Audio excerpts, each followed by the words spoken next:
Okay, thank you all for coming. This is one of the last panels of today, or the first day of this conference.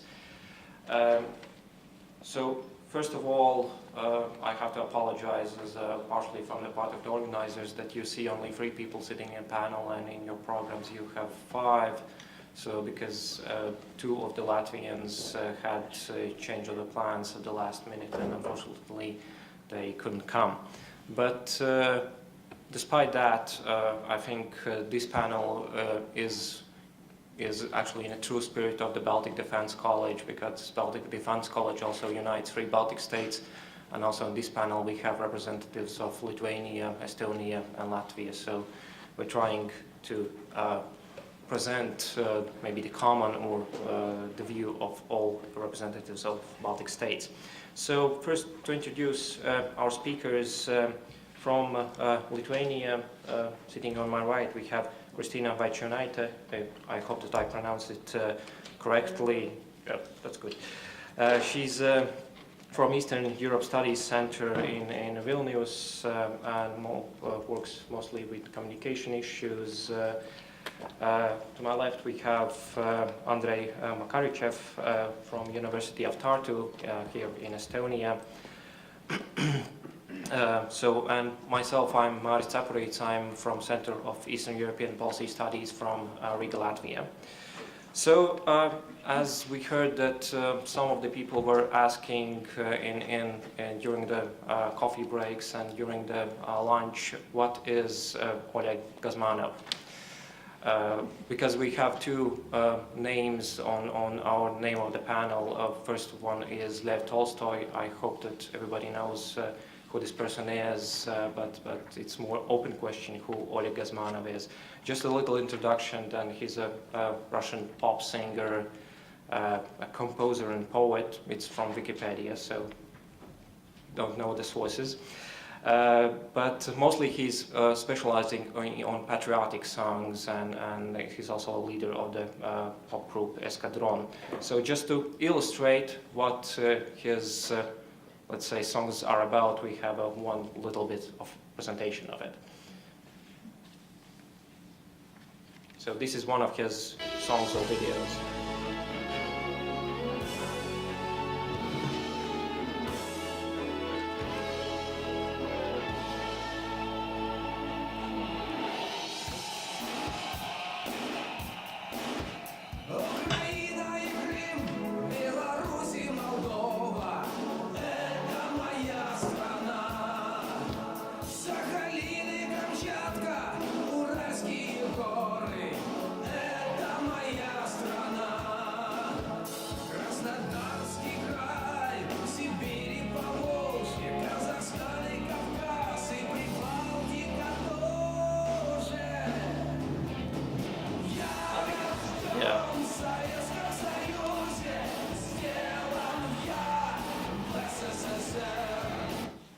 So I hope you get an idea what Oleg Gazmanov is, and just to give a more background, Oleg Gazmanov was one of the persons that was denied entry in Latvia this summer.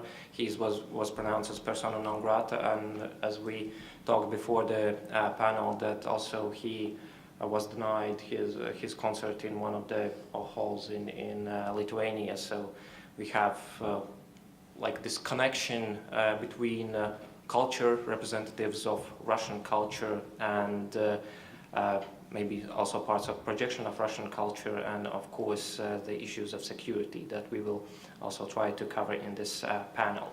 So first of all, of course, as the discussion panel goes, it has names both of Tolstoy and Gazmanov, 2 artists that are more than a century apart, but we're not going to dwell on a lot of on Tolstoy and a lot of Russian history, but mostly focusing on contemporary issues, and trying to find out how this Russian culture is projected in its Russia's neighborhood and maybe even further. To get a maybe understanding of what we are going to talk about, I will present the maybe 2 main understandings of what a culture is. These are from Oxford Dictionary. The first one understands culture as ideas, customs, and social behavior of a particular people or society. So we can call this as a wider understanding of the culture. And the second understanding is culture as an art form and other manifestations of human intellectual achievement. So maybe this is, of course, can be understood as a, let's say, more widespread understanding and more common understanding of the culture. But if you look at Russian official documents, for example, security strategy or foreign policy concept, it usually uses this wider understanding of the culture, seeing culture as some specific set of ideas, of customs. It sees negative influences of culture that, if we're talking about Western culture, and of course it also sees Russian culture and a culture as a tool to oppose these negative influences.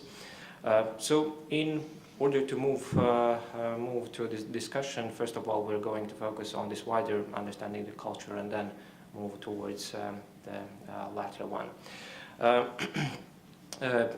For me, as a partly moderator, partly speaker, I will just talk a little bit about understandings of what Russian culture is and how maybe it is understood.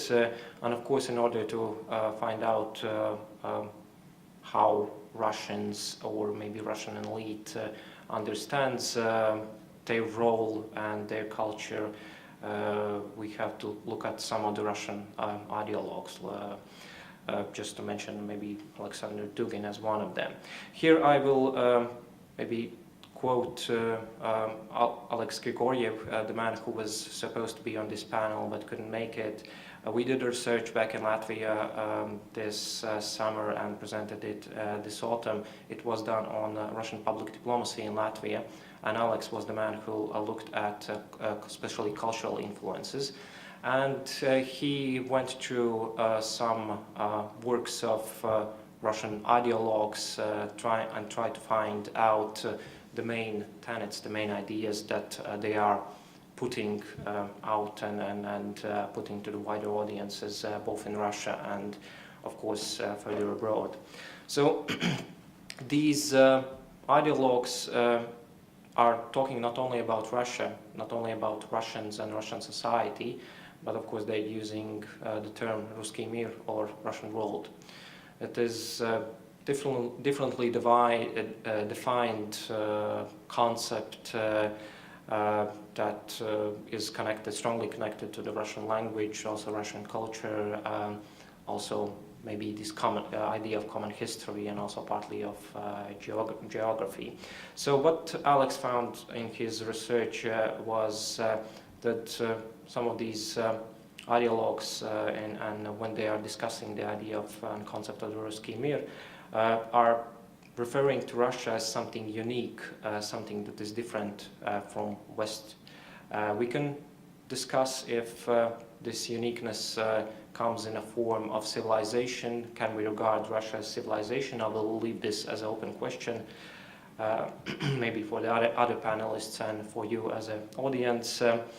But it has a strong element of this negative identity that Russia is something different and something that isn't, Russia isn't the same as Western countries. Also, one strong element in these discussions and one strong element in understanding of Ruski Mir is that, of course, human rights aren't universal and it's mostly seen as a tool for just Western countries to gain influence. And this also represents in public speeches by Russian officials, both in foreign policy and of course in maybe wider domestic spaces that usually refers to United States or European Union, that it tries to push specific human rights on Russia, but it at the same time adapt double standards. So of course, in order to, let's say, contradict or fight against these universality of human rights, they introduced that we have, in order to apply these type of human rights, we have to take into consideration the specific local culture and values. So in my short history as an academic, I for a few years was interested in East Asian affairs, and there is a concept of Asian values that was promoted by a former Prime Minister of Singapore, Lee Kuan Yew, and also he argued that implementation of universal human rights has to be taken also together with specific local cultures and local values. So in this same can apply for Russia. So moving forward, also what Alex found in his research that in these Russian ideologues sometimes or refer to the Russians, and of course Russia as a divided nation that has to be reunited. And if you remember one of Putin's speeches where he mentioned that there was a night or at one evening Russians went to sleep and they were in one country, and at the morning they woke up and they were in several countries. So this represents this idea of divided nation. And of course this also changes from author to author, but some of them are promoting the idea that reunification of Russian nation can be also done using wide array of means, including also the military means. So this could be attributed to the Crimea and of course what is happening in some of the regions in east of Ukraine. Also a strong element, what he found out is that Russia and of course also Ruski Mir as such has a need for a strong leader. Has a need for a leadership. Maybe not only Putin, but some sort of form of the Tsar, or maybe a group of people then that can provide some sort of leadership. And the last two elements is that, of course, also one goes together with this negative identity that, and goes together also with elements of Russian media war or information campaigns against West, and it is the element that West has always wanted to destroy or at least to weaken Russia. There have been previous examples. It is mentioned that Western countries denied rights of Russia after the First World War because Russia wasn't regarded as a winning country.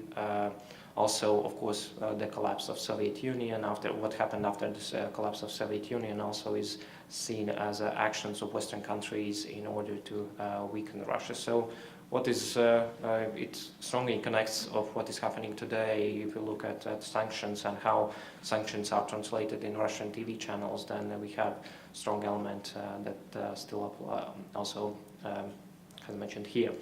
And the last one is that is mentioned in some of works is that in some cases Russians have a specific genetic code that can be used as or it provides this understanding of Russian uniqueness. Yeah, so this is to provide maybe overall understanding and discussion, and get also you going, because as a last panel and just to see that many of you are maybe tired, we have to be a little bit provocative. So I hope that our presentations will provide floor for also your opinions and your comments and your questions. So in order to move then a little bit further about different normative aspects of Russian cultural projection, I will give the floor to Andrei, who will then focus more on the specific contents or some elements of Russian cultural projection.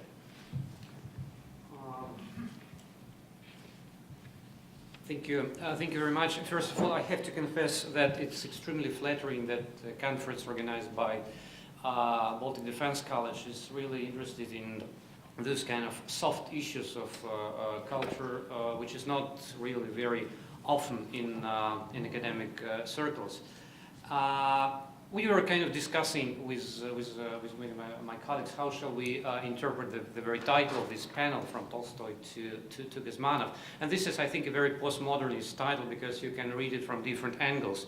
You can read it as a kind of indication of the growing nostalgia in the Russian culture, taken in a wider sense, or you can read it as a gesture of kind of well, how shall I say, a degradation of the Russian culture from the first-class writer to, let's say, second-rank pop singer. So it's up to each of us how shall we interpret this title. But what I'm going to focus in a more serious way is how shall we assess the way in which the cultural agenda is being instrumentalized by the state, and what kind of fruits it brings in different parts of Europe. And I will start with a paradox of what I might metaphorically call a Russian U-turn, which is, by the way, in my view, still understudied and under-conceptualized.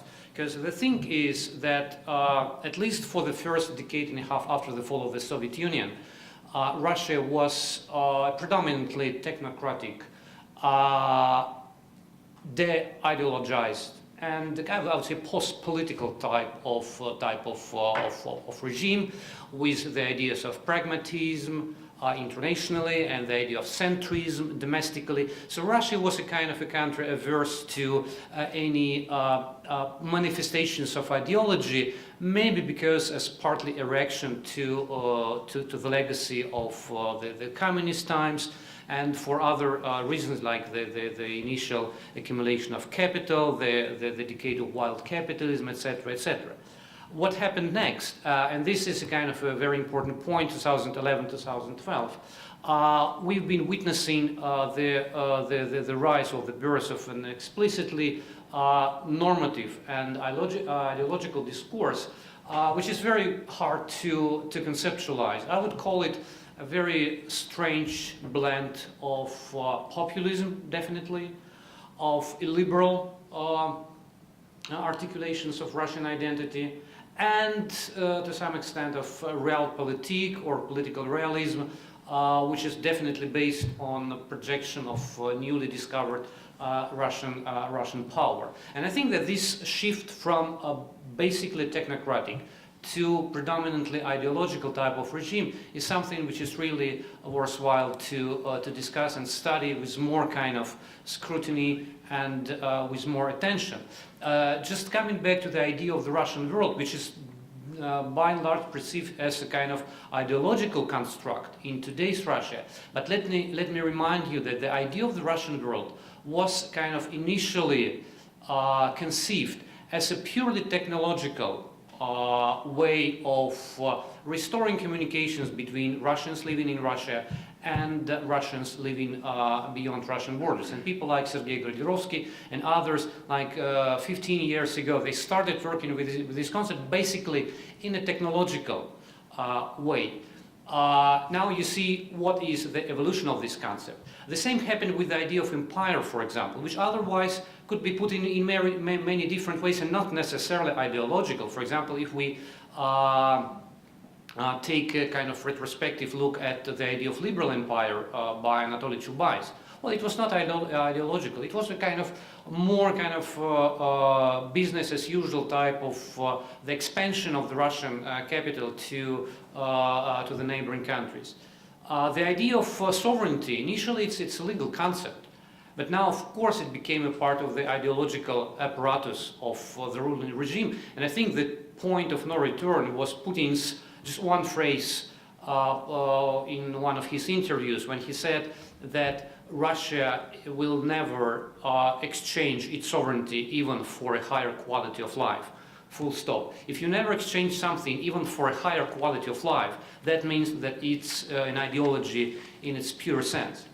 And that's how I see the general framework of Russian cultural projection and the importance of ideological frames for understanding this shift or this U-turn in Russian policy. Now, the concept of biopolitical conservatism, which I would like to introduce to you, I think it catches quite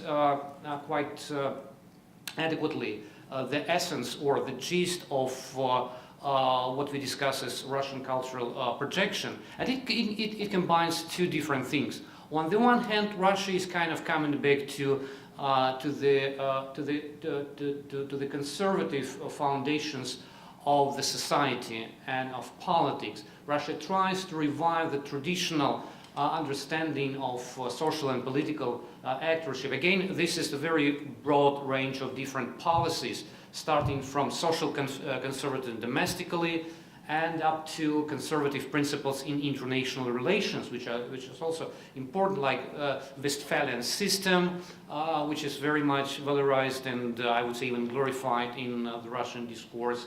Non-interference, which is definitely a conservative principle. Spheres of influence, I would say great power management or a concert of great power, with a clear reference to the 19th century Europe. So all this kind of is a part of the Russian, still very uneven and very heterogeneous conservative agenda.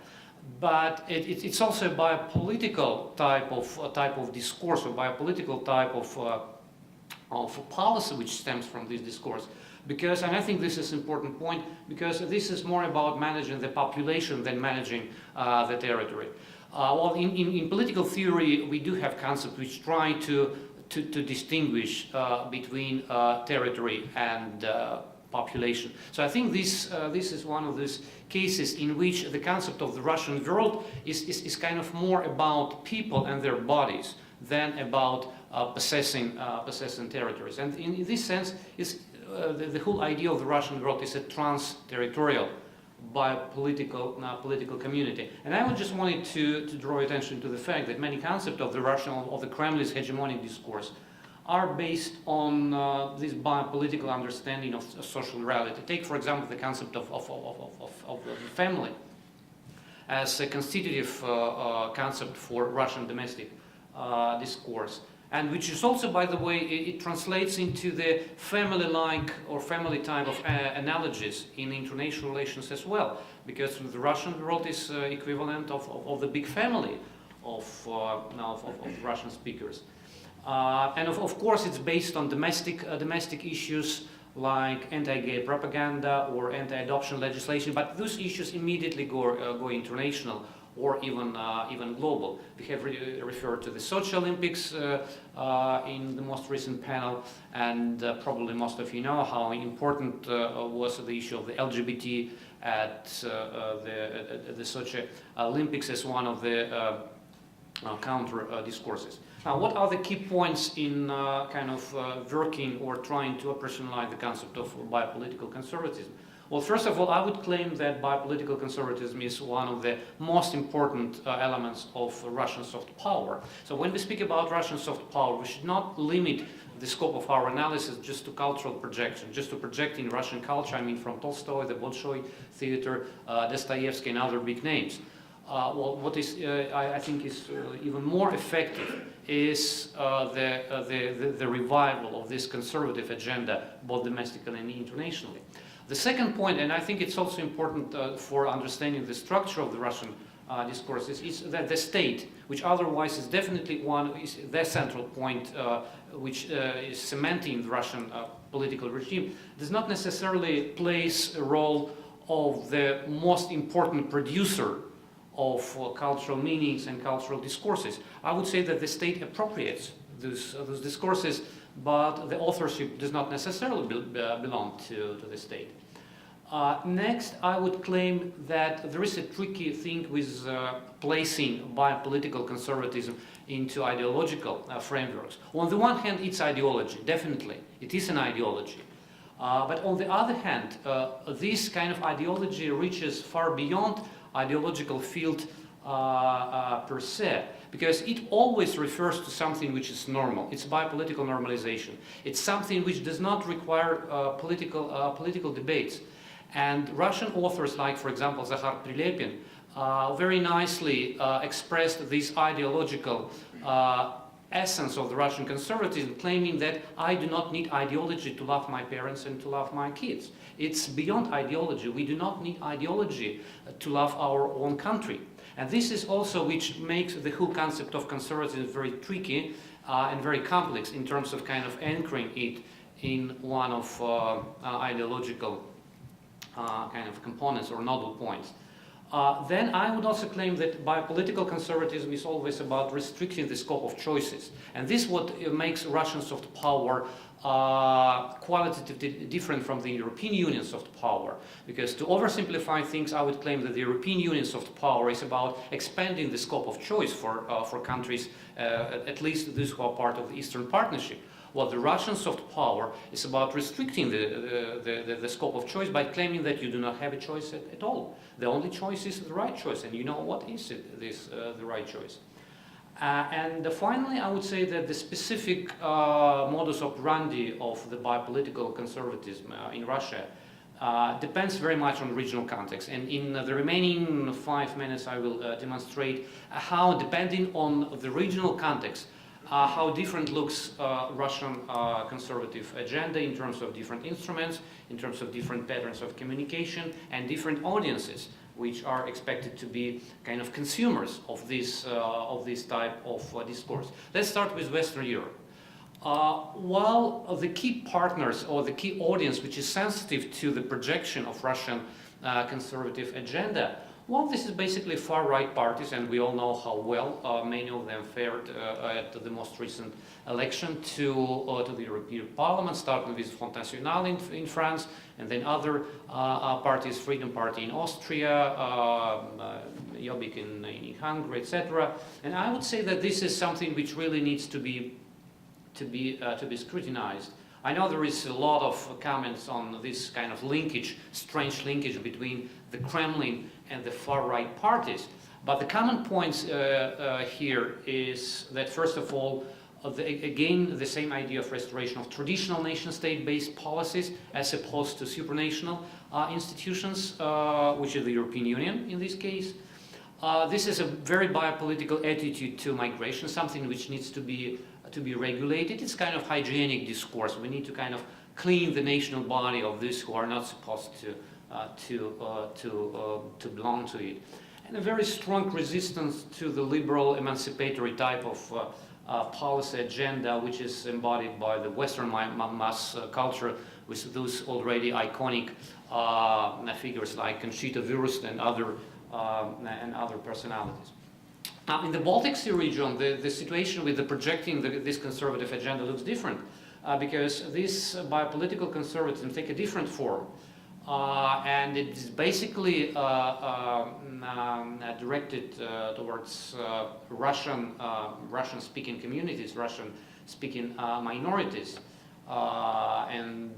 These Russian-speaking communities that are the primary objects of this Russian cultural projection on the one hand, but on the other hand, they simultaneously reproduce the Putin's narratives and Putin's discourses. Someone living in Estonia, I can tell you many stories from just routine everyday life, how this reproduction of the Kremlin's hegemonic discourse works just on the ground.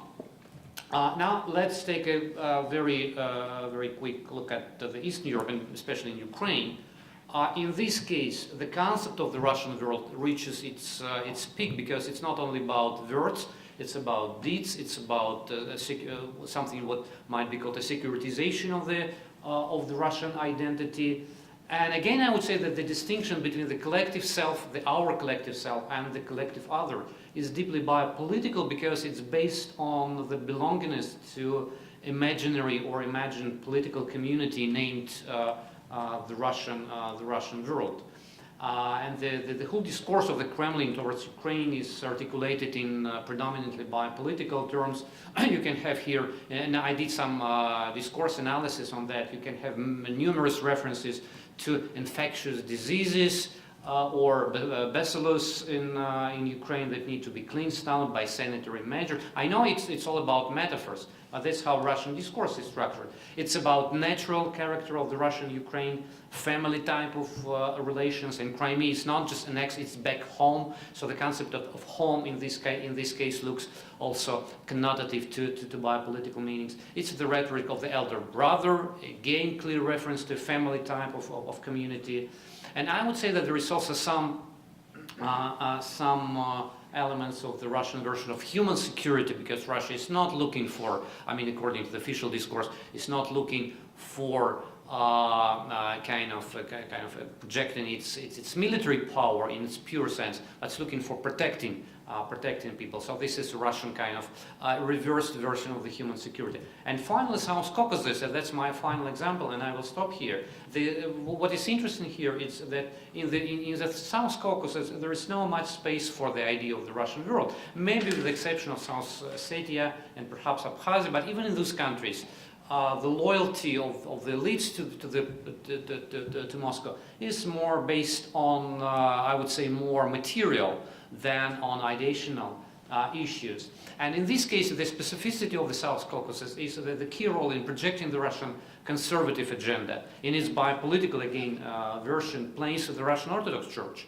And Georgia seems to be the best example under the condition of the kind of the lack of diplomatic relations. It's basically Orthodox Church that tries to project the Russian cultural influence in Georgia, but the same is also the case of Armenia. Again, the common denominators here are conservative attitudes within many of Caucasian societies with a strong Euroscepticism. They have their own Eurosceptic discourse, and this is exactly these traditionalist attitudes that the Russian Orthodox Church tries to explore with the idea of gay rope, etc., which is very insistently projected into this region. So again, the conclusion is that the Russian soft power in the cultural core of the Russian soft power is very region-specific and depends on regional milieu, regional cultural environment, which needs to be taken into account when we speak about the whole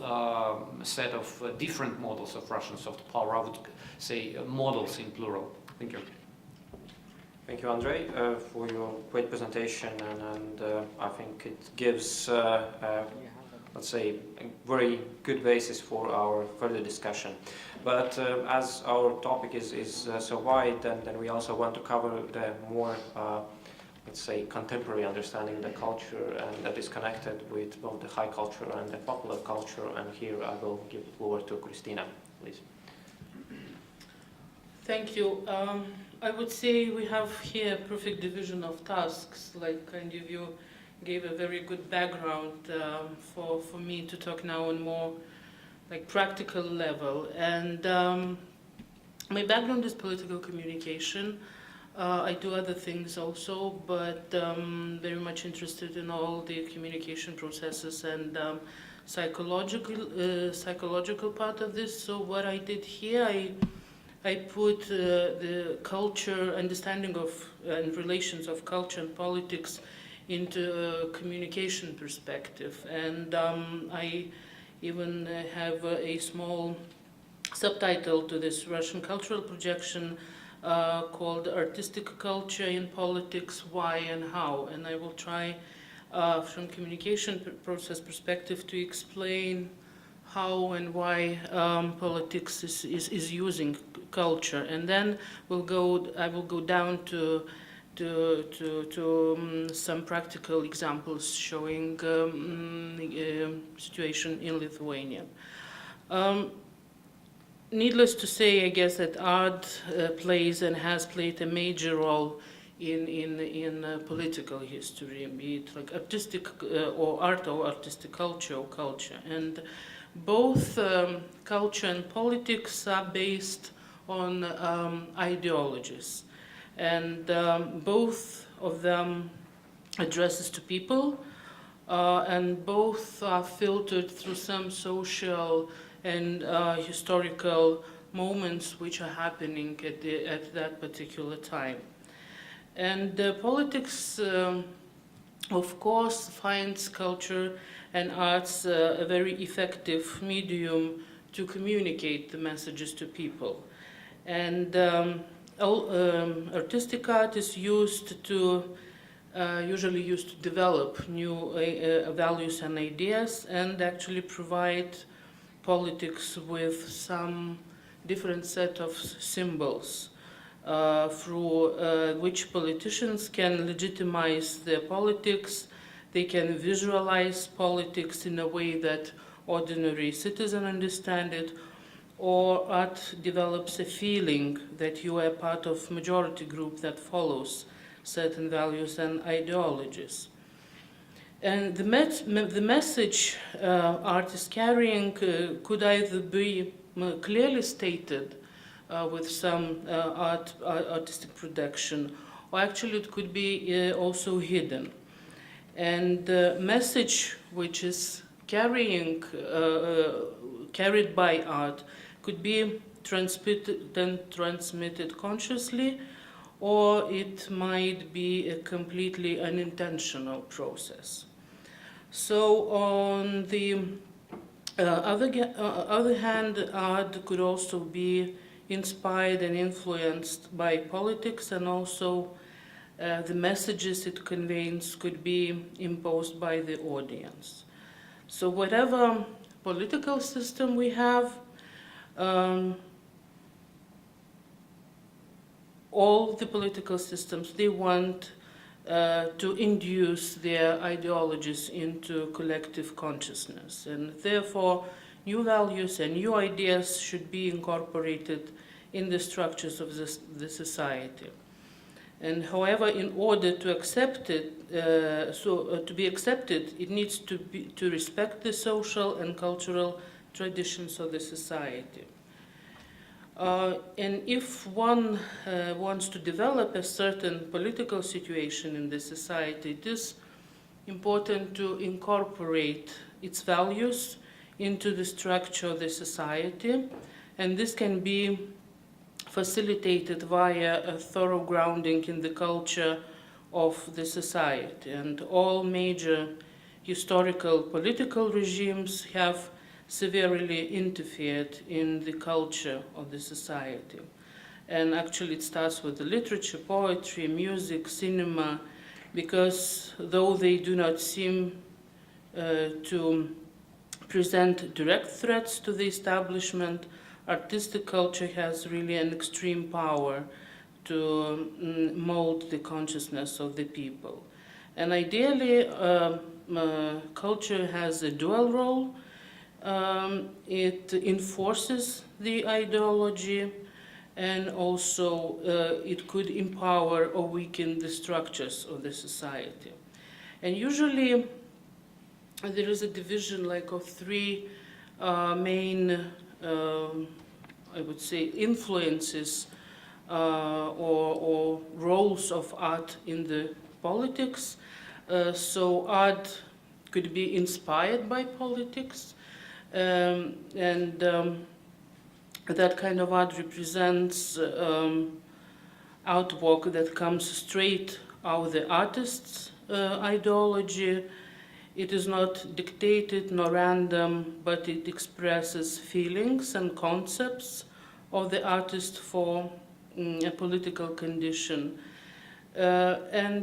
Actually, this kind of political inspiration can be found in thousands of standing artworks of different historical periods. The second, art in the service of politics. And I think the example we showed at the beginning of our panel perfectly shows that some art could be really and is used as a part of the politics. And actually, in this talking about the art in the service of politics, artists and culture people could work both ways, voluntarily as they follow the same political ideology, or they work under an order. And the third part is art used by politics, and here artists cannot necessarily be aware that their artwork could be used for projecting certain political ideologies or values. And the artwork could be used by specific political regimes long after their creation. And here the examples could be music, which sometimes is taken for different political purposes, or films which are quoted by different political leaders. If we go down now to Russia from this more theoretical part, I would say that Putin's Russia cares very much about ideas, and they are really funding and engaging with intellectuals, think tanks, political parties, social movements. But however, as all analysts say, it aims less to further cultural understanding across borders, but it is more to use culture and ideas as tools to divide and rule, or incite or corrupt. And speaking in 2004, the then chairman of the Duma Committee on International Affairs, Konstantin Kosachev, stated that Russia cannot explain the purpose of its presence in the post-Soviet Union. The West is doing this under the label of democratization, and one gets the impressive, we are doing it only for the sake of ourselves, and our activities pursuing too openly Russian interests. This is patriotic, but not competitive.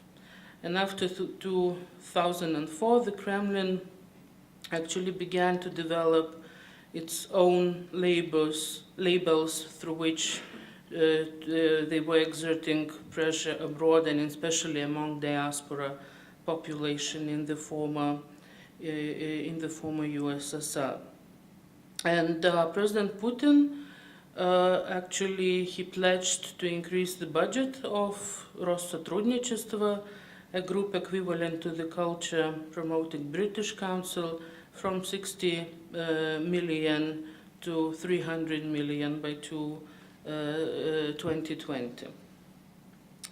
As it was already stated by some of the panelists and other academics, Russia's use of soft power in the Baltics is best executed by the creation, maintenance and support of Kremlin-friendly networks of influence in the cultural, economic and political sectors. And Russia maintains these networks through its compatriot policy, by building Soviet legacy, and actually by using the language, the Russian language, which is still at some level popular and is known at that countries. And Russia's soft power in the Baltics can be seen both in high and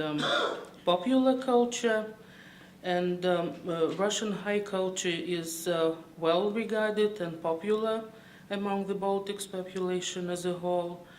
And though these Russian cultural events are kind of apolitical, they are often funded by Russian government or local business. And researchers show that Latvia perhaps is the greatest recipient and consumer of Russian culture among the Baltic states.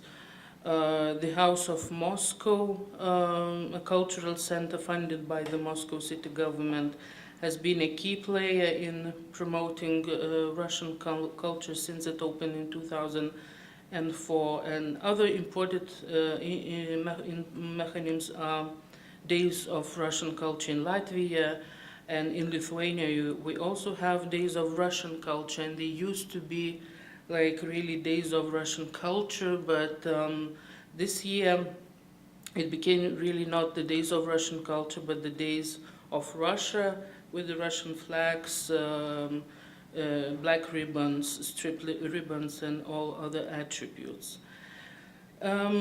Following this, Russia expanded its cultural presence with additional high cultural events. And these are often organized and sponsored by local business, owned by the ethnic Russians or by others who have a stake in Russian market. And for example, in Lithuania, a businessman of Russian origin, Vladimir Romanov, he's currently in Moscow, used to organize an annual cultural charity event involving the Russian arts. And popular culture such as Russian and Soviet film, music, and television still appeals to various generations of the general population in the Baltics, but particularly for Russian minorities. The Russian language remains an important tool for spreading Russian influence in the Baltic states. However, since the 1999, we see the decline of using of popularity of Russian language, and it's in a seeming response to this decline of the Russian language in the Baltic. To my opinion, Russian government-sponsored Foundation Ruski Mir and opened the Russian language center in Estonia, two in Latvia, and follow one in Lithuania in 2009. As academics say, the information revolution has created virtual communities, and Russia has been particularly successful in creating a virtual community involving not only the Russian diaspora, but also a segment of the Baltic population that remains linked culturally, linguistically, and ideologically to Moscow. And lastly, a particularly powerful tool of Russia's influence is its citizenship policy for its compatriots or ethnic Russians living in the near abroad. And this is more powerful and invasive side of Russia's cultural policies that aim actually to maintain loyalty among the compatriots. So I think I'll stop here. Yeah, thank you. Then before we turn to the questions by audience, then I have a little follow-up question. As this event is organized by Baltic Defense College, then and many of these topics covered here are connected to the specific, like to the security issues. My question to both of the panelists would be about the securitization of the culture, or at what moment either the culture becomes a threat, for example, for Baltic countries, maybe to the countries near the Russian borders, or even in Western Europe. Because if you read Russia's national security strategy to the 2020, it has a specific section that is named culture, and it both mentions culture as a threat, the threat for Russia, and it also mentions culture as a solution, that Russia has to develop its own culture to fight against these maybe negative influences of the Western culture. But can we see that Russia uses culture as some sort of tool or weapon, maybe if we can argue like that, to spread its influence, and spread its influence not through the traditional approaches of the soft power that are based on dialogue and mutual understanding, but to the more, let's say, forcefully means. Shall I start? I think first of all we need to understand that Russia itself securitizes culture, and very often presents cultural impositions from abroad, associating them with abstract global culture, mass culture, as a threat to Russian identity, Russian integrity, etc. So it's not that unusual for countries to kind of put the issues of culture in security context. As far as this specific question of whether Russian cultural personalities like singers or artists can be perceived as security threat, well, I would say that the problem starts when these people they try to play a different role. They try to play politics, and that's exactly what many people do. Not necessarily Oleg Gazmanov, but other well-known figures in Russia who are not only in arts, but also they can be, for example, members of the State Duma, like Iosif Kobzon, for example, who recently was appointed. What was his position? Representative of the Russian Federation to the either Donetsk or Luhansk Republic, etc. So this is it's exactly this kind of trespassing that causes problems in my view. I would say maybe not the culture itself is a threat, but the way the politicians is using it, and if they use this as a part of the propaganda campaign, like in organized manner, it could be a threat. So and it also depends on the society, how the society is developed, how the society is aware of what propaganda is. And we now in Lithuania finally started talking about the media literacy, introducing at the secondary schools for the children, that when they read something on the news, online, and use all the virtual devices, they have to have a certain idea to what to believe and what is a fake. Okay, thank you. Then maybe just one more sentence. As far as I know, that there might be also a legal dimension in this controversy, because in some of Baltic countries there is a legislation which prevents from publicly exposing the symbols of the occupation time. So this is, to some extent, this is also a legal issue, so we can frame it not as a political, but to some extent a legal issue as well. yeah, thank you. Of course, here in Latvia we have this type of legislation that we can't. It's not allowed to use the communist or Nazi symbols, but I can't remember any examples when it was used by Russian artists. So maybe they are more sometimes tolerant than representatives local population.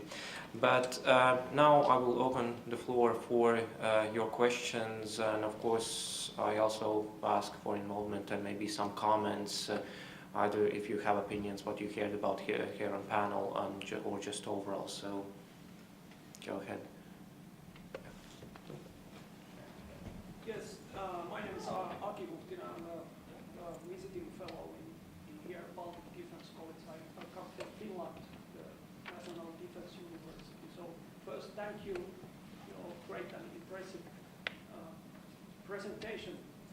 I start to wonder, you in theoretical level, you speak about the pure politics. And my understanding, we have to go to the Michel Foucault and his text.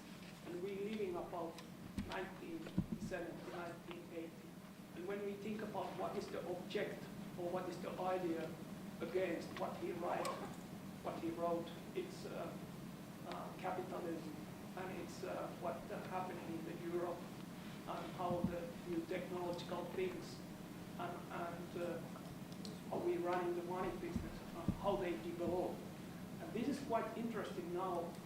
I absolutely agree what you present, and it's very useful to using this theoretical background. But when I think about this postmodern movement, Deleuze, Guattard, Foucault, Virilio, and now a little bit Zizek. So this is quite funny that is there anything unique, actually, what the Russians are doing?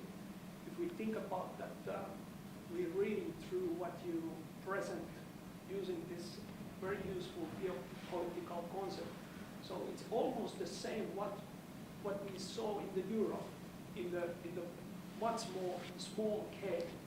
In France, on the right side of France, what happened in Italy, when we think about the President Bush regime at the beginning of the Afghanistan or the Iraq situation. Well, that's a very pertinent question. It's both theoretical and practical in my view. I would say that, well, first of all, theoretically, the Foucauldian concept should not be, in my view, restricted to specific temporal period of, let's say, 70s or 80s or 60s. I think it's more universal. But the logic which you articulated is exactly what the Kremlin would say. They would definitely claim that there is nothing specific in what we do. Each of the most controversial steps in the Russian legislation was always referred to the analogous or similar counter examples in the West. So that's one of the logic of legitimation of the Russian politics by direct references to the West. Even the concept of sovereign democracy, if we take a closer look at the text, there is a clear indication that there is nothing Russia-specific in the concept of sovereign democracy. It's just what we borrow from the West and try to adopt. So that's sure. But what is interesting here, and maybe I know how specific is Russia. I know that what is specific is this shift from aversion to ideology to what I have described as a conservative type of thinking. This is, I think, rather specific. But I would say that this, the issue which you raised, explains something in the logic of the Russian hegemonic discourse. Again, one of the controversies is that the Russian elite or the Russian discourse, on the one hand, is definitely trying to present themselves as the key fighters against the Nazi, the neo-fascist practices, not only in the neighboring countries but also in Europe. So it's kind of the continuation of the Second World War on the one hand, and we know how strong is this anti-Nazi element in the Russian discourse. But on the other hand, what they do, even subconsciously, even without purpose, they reproduce the same neo-Nazi, neo-fascist practices. I mean, I can give you quotations from Vyacheslav Nikonov, who said that Russians are the Aryan race. I can give you an example of Andronik Migranyan, who said that there is nothing wrong with Hitler. All he did before 1939 was okay. The only mistake was to start the Second World War. I mean, those people have worked for the government, and they were never challenged by the government. So I can, as an analyst, I can attribute it to the hegemonic discourse. So this is a controversy. By presenting themselves as the key anti-fascist forces in the world, they reproduce the practices that are very close to what they fight against. Okay, thank you. Yes, sir? My name is Aivar Altasar. I'm from the Ministry of Interior and with small seas and narrow. But my question is about the Baer political conservatism. It's very interesting theory. I understand that extreme right parties in Western Europe like this theory and they are very close to this movement. But at the same time, you know that also the left-hand politicians in everywhere are very like Russia and Russian political practice. What do you mean? Well, this is again about how tricky is Russian ideology. I would say that Russian discourse is trans-ideological because it can combine, or at least it tries to combine, the reliance on the far-right parties with their ideology and adding to this picture also far-left like Italian communists or other leftist parties. I think that in this case, in the case of the left-wing parties, the key argument is different. The nature of this liaison between the Kremlin and the left-wing parties is that many in the left circles in Europe, they do believe that there is a danger of the revival of fascism, and they do believe that Ukraine is one of those examples. They are really afraid of the right sector and this kind of nationalist type of discourses that might be dangerous because they have their own grand narrative. And yeah, that's the only nature of this very strange marriage between the Kremlin and the far left. Because I don't see any other ideological issues. And how Kremlin wants to keep a loyalty to the far right and the far left simultaneously, well, that's a riddle, I don't know. Can I have a follow-up question to that? Okay. Because from what you say, it seems to me that Russia's approach is not so much ideological, but more like nihilistic, which is like basically you are against everything, and like that's what unites both the left and the far right in this respect, that you are saying against the European Union, against certain practices, against this, against that. I would call it trans-ideological. Russia tries to play with ideology. Russia is not averse of ideology. I think the ruling regime, they do have a kind of sense of the importance of ideology, but they are trans-ideological in the sense they mix different ideological platforms. And that's what makes their discourse very kind of, it's kind of patchwork. It's very, very heterogeneous and to some extent very postmodernist. In the back there. Thank you very much. I'd like to have a short question, mainly to Andrei. What do we know about whether the Ruski Mir ideology, how effective is it inside Russia, among the non-Russian ethnic groups, primarily the Muslims? I mean, how receptive is the ethnically non-Russian elements of the Russian society to this ideology? Does it work in the Caucasus somewhere, or Central Asia somewhere? Thanks. I think it works as an instrument for mobilizing ethnically Russian population within Russia, because I mean, exorbitantly high approval ratings of Putin are basically due to this fact. I don't know how it works in Northern Caucasus. What I know is that in this situation, republics with a very sizable ethnically non-Russian population, like Chechnya, for example, or Tatarstan, they try to maneuver. The spectra for maneuvers are different. Chechnya, for example, I mean, Kadyrov was very active and suspiciously active in the whole issues related to Ukraine. I mean, this, you remember this story with the release of the journalist and his explicitly political declarations that we have 1,700 armed people and the only thing we need is just an order to capture Kiev and go west. I mean, he's just one of the leaders of 80 and something subjects of Russian Federation, and he makes a very clear political statement. And that's okay. So that means that Putin has to bargain with these non-Russian leaders. Putin has to give them some leeway, some freedom of kind of restructuring their subjectivity, because they would feel threatened, of course. So they need to get their own kind of freedom of maneuver. Thank you. Yeah, in the back. I got some comments in relation to Andrei's presentation. The first one is to specify that the biopolitical concept is very complicated in itself. Foucault indeed uses this concept in three different contexts. The first one in relation to the 19th century emergence of neoliberal market, related to the sanitation of cities, and related to the disciplining of the space. The second one related the concept of biopolitics with the history of sexuality, and the third one with an emancipatory touch, which is the technology of the self as a way of working with yourself. That's why it's incorrect to put Zizek, Paul Virilio, and Foucault in the same box. or to reduce it to a concept, a European concept of the 70s.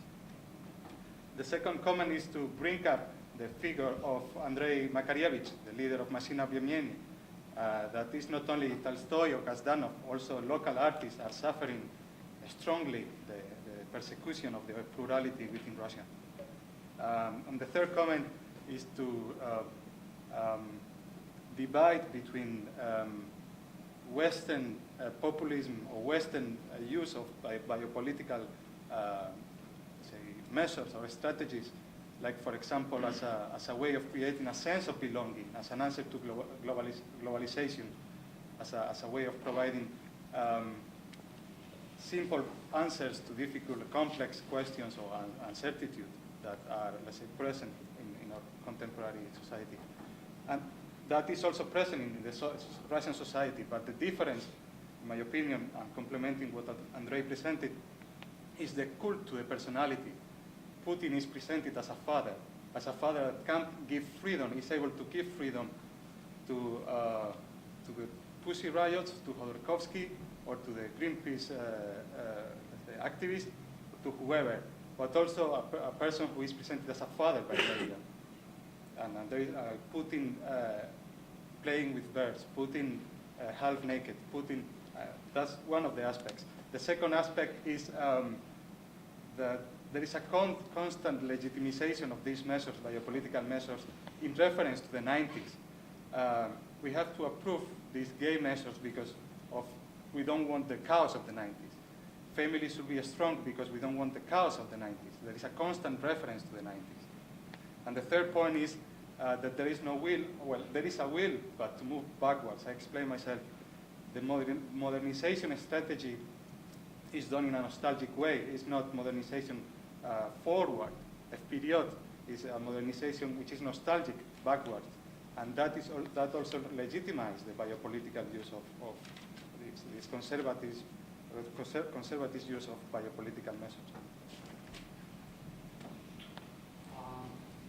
I agree. Thank you for this very thoughtful comments. Well, I do agree that there are many dimensions of the concept of biopolitics.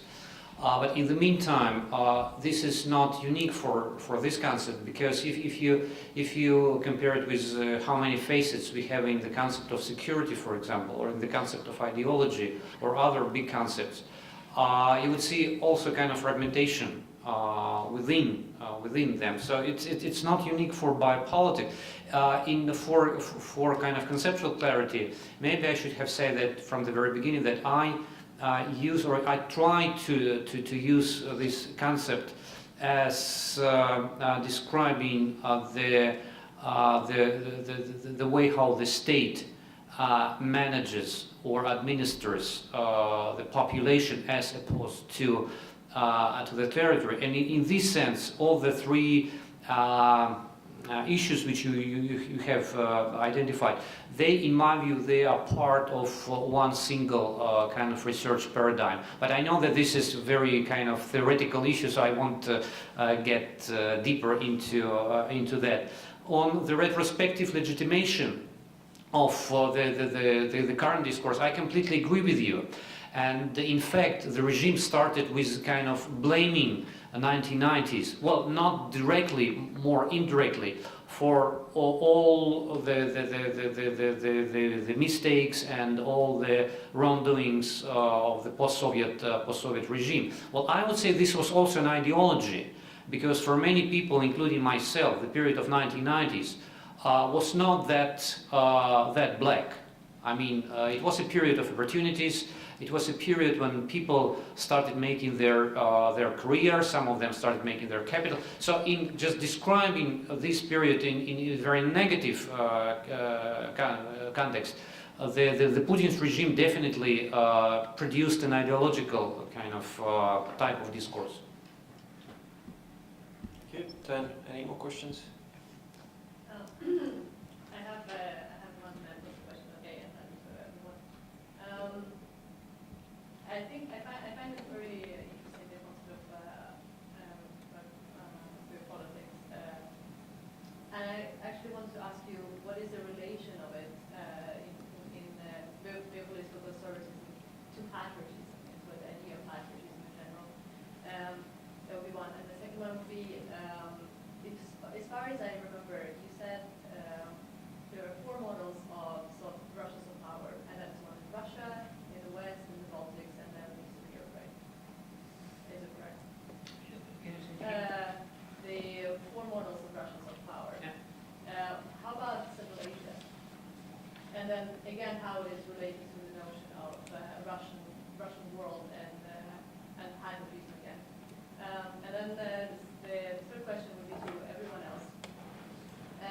I agree that it's quite astonishing that we have the panel on culture in this conference, but when I looked around, I see that there are not so many people sitting here, and I started thinking about whether there is a problem with the way how we conceptualize culture. Because when you create the definitions, you talk about culture as a set of something, a set of ideas, or a set of artifacts that we're dealing with.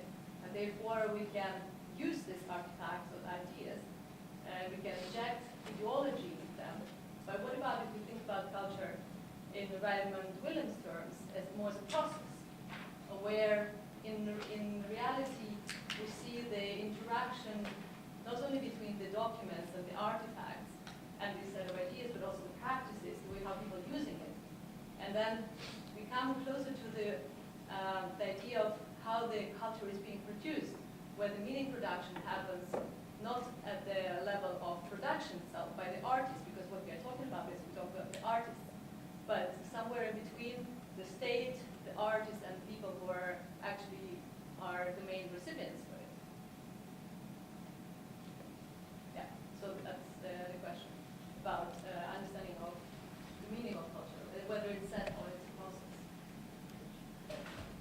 Maybe start with the first question.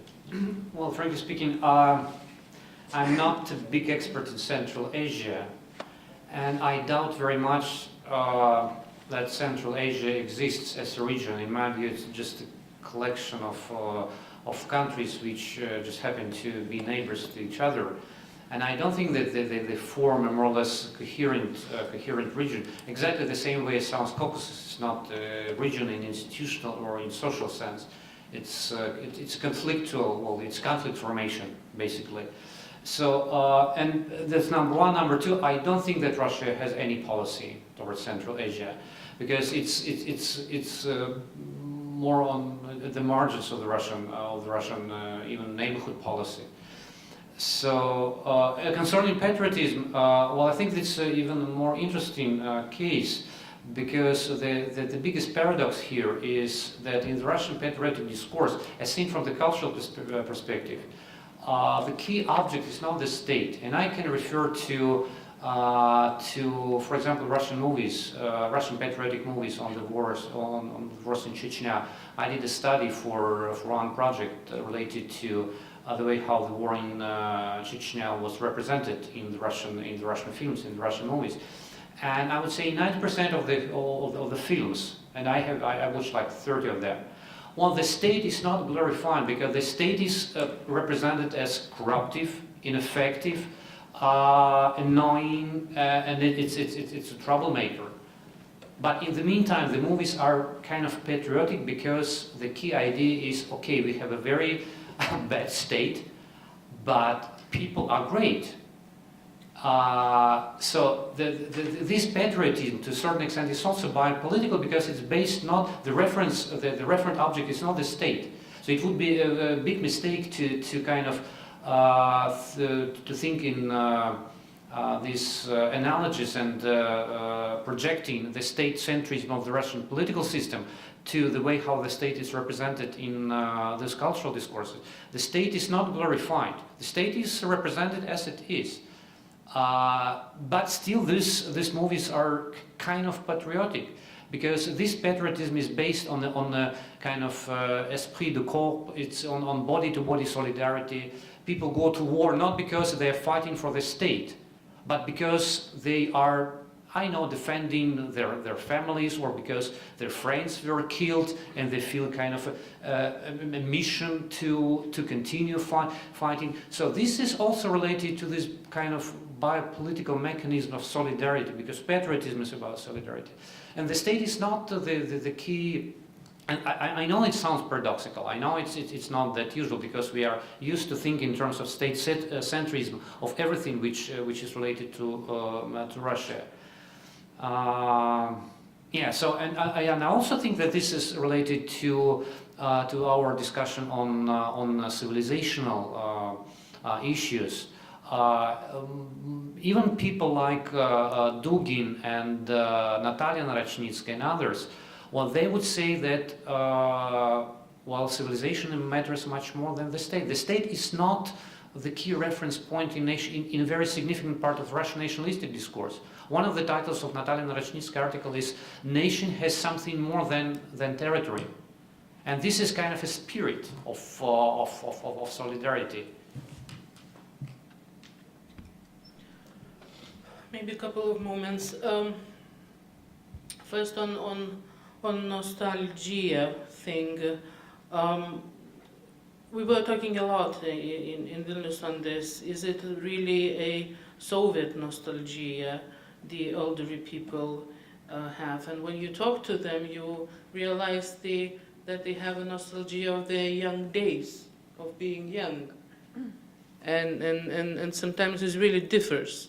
They really, like, I know you are too young, but I already miss my student times, and all other things. So nostalgia, it's a bit tricky thing. Is it really about the Soviet Union, or is it about the young days? Now, about the understanding of culture as a set of tools or on a process, I would say, like in this particular case, I see that Russia's leadership is using some instruments or some parts of culture. They are not using, this is not a process they use. They use some quotations from the films, they use music, they use other attributes, but this is needed for propaganda campaign. So I would say, and if you remember the recent interview by Vladimir Putin, who quoted a line from the film "Sila v pravde," that the strength lies in truth. So they're really using the attributes of the culture. Maybe just to add something about culture as a process, if I understand you correctly, then actually it was a good question, and it started me thinking about the connection with security aspects. And we know that maybe in Russia, in let's call it former Soviet space, we have specific understanding of, for example, business culture that is a little bit different from Western understanding that has strong elements of corruption and personal contacts, and we see it also present in Baltic states and also in Latvia. And in this matter, there was actually it can create a security threat, definitely, because some years ago Kremlin put out a tender for a research to be done on the connection between economic and political elites in Baltic states and in Ukraine.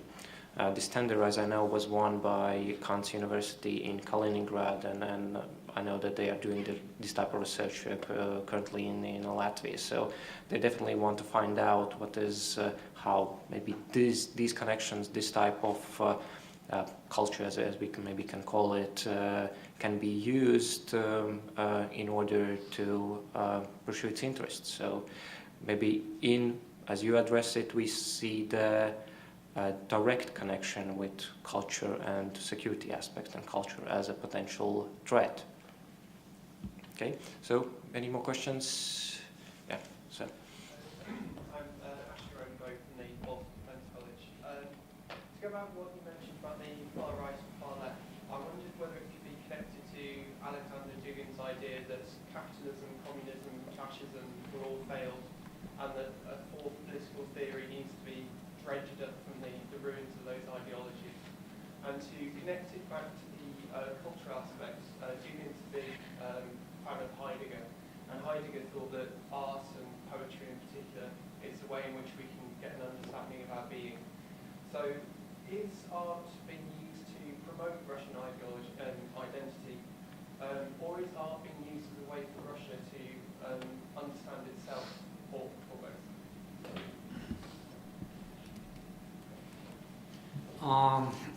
Well, it's nice that you mentioned Dugin in this concept of in the context of the relations between the Kremlin and the far right parties, because it was Dugin who started, in fact, the whole project of liaising Russia with those far right parties, with especially with Jean-Marie Le Pen and the other. He was one of the first who started getting in touch with them beyond the, I mean, he was not representing the state. It's also interesting, the state appropriated this context much later. Some people who gave interviews in recent months, they mentioned that even they were kind of ostracized and very harshly criticized by the Kremlin for kind of being too close to this suspicious far-right people in Europe. Now this is a political capital that the Kremlin tries to use. This is a good example that the state is not necessarily the key kind of driver for those political projects. And one more point related to Dugin is that in Dugin's view, Russia is definitely a European power. So Dugin is not, strictly speaking, he's not an anti-European.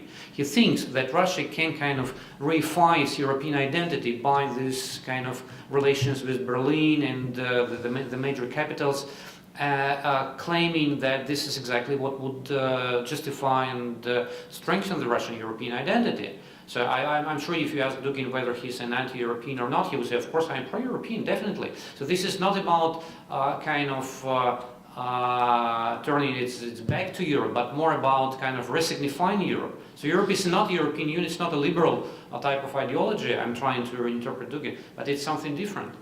It's exactly what Dmitry Rogozin said, that Russia is the real new Europe. He had it without prostitutes in the parliament, etc., etc. It was said when the Rodina party was formed, 10 years ago. And that was a marginal voice. Now it's not.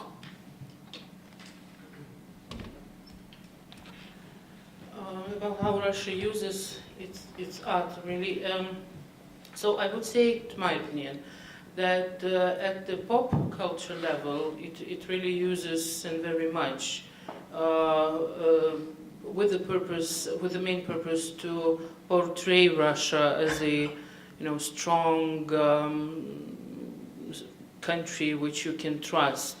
And for example, the song here is really a perfect example, and there are many other examples. So I would say that the pop culture is more really of spreading the ideology. The high culture, yes, we can say that it is more like public diplomacy, and all the cultural houses they established in 3 Baltic states, they say that this is more like public diplomacy, which is kind of understandable, that we have also Russian culture, French, German and other cultural houses, only that it gets suspicion when the funds come from certain Russian business or people, ethnic Russians doing business in Russia. So, it's both ways. Just to add on this, some weeks before there was a play in Russia, in Moscow, that was attended by Putin. It was Shukshin's Stories, that was directed by Alvis Hermanis, one of the best directors from Latvia, who is persona non grata in Russia.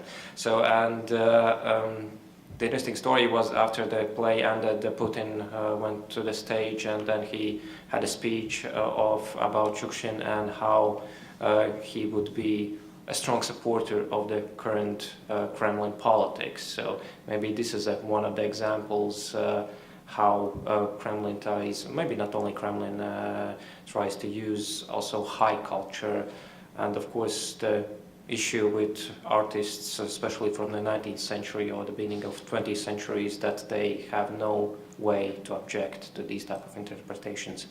So I would have to end this discussion here because we're out of time, but I see that there are still people interested in continuing this discussion, but maybe you can do it after this panel, then during the coffee break or during the dinner.